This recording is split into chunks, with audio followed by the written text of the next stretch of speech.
नमस्कार शेतकरी मित्रांनो, बघा माझ्या हळदीला आज 85 दिवस पूर्ण झाले आहे. एक नंबर क्वालिटी, एक नंबर चकाकी.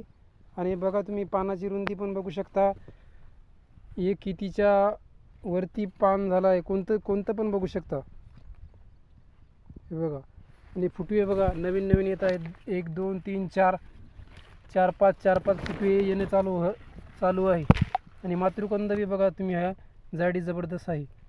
आणि याचं नियोजन माऊली कृषी केंद्र सातपट्टाचे मालक ज्ञानेश्वरजी पायघन सर यांच्या मार्गदर्शनाखाली चालत आहे. तर सर जबरदस्त प्लॉट बसला आहे. खूप समाधान वाटते सर. आपली अशीच कृपा राहू द्या आमच्यावरती. असंच मार्गदर्शन करत राहा. चला, रामकृष्ण हरी.